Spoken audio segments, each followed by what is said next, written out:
వరంగల్లో RTC bus ఆపలేదని మహిళ హల్చల్ చేసింది. బస్సుకు అడ్డంగా పడుకుని వీరంగం సృష్టించింది. దివ్యాంగుడైన తన కొడుకును బస్సులో ఎక్కించుకోలేదని ఆరోపించింది. తన కొడుకును ఎక్కించుకోకుండా వెళ్తున్న బస్సును ఆటోలో వెంబడించి మరీ అడ్డగించింది. బస్సును తిరిగి బస్టాండ్కి తీసుకెళ్లి తన కుమారుణ్ణి అందులో ఎక్కించుకెళ్ళింది ఆ మహిళ తెగింపు చూసి స్థానికులు నివ్వెరపోయారు.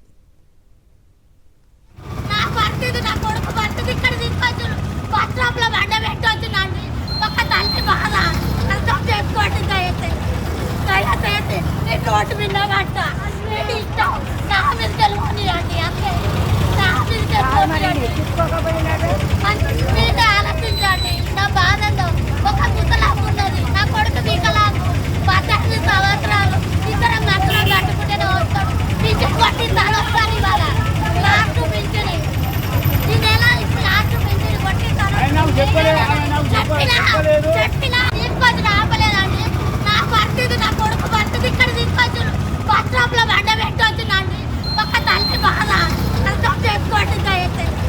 దయచేసి నేను రోడ్డు విన్నమాట ఇష్టం నా మీద గెలవని అండి అంతే నా మీద ఆలోచించండి. నా బాధలో ఒక వికలాంగు ఉన్నది, నా కొడుకు వికలాంగు 18 సంవత్సరాలు. ఇద్దరం నచ్చడం కట్టుకుంటేనే వస్తాం. పింఛన్ కొట్టిందాలు వస్తాను ఇవాళ లాస్ట్ పింఛని ఈ నెల. అయితే ఘటనపై ఆర్టీసీ బస్ డ్రైవర్ స్పందించారు. ఆమె బస్సును ఆపమన్న విషయం తనకు తెలియదన్నారు.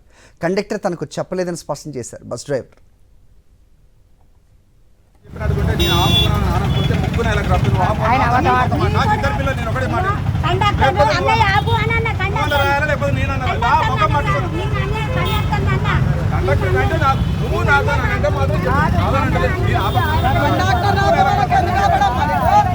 కనుక నాకు కనుక చెప్పినట్టుకుంటే నేను ఆపుకున్నాను ముగ్గురు నాకు రప్పింది నాకు ఇద్దరు పిల్లలు నేను ఒకటే మాట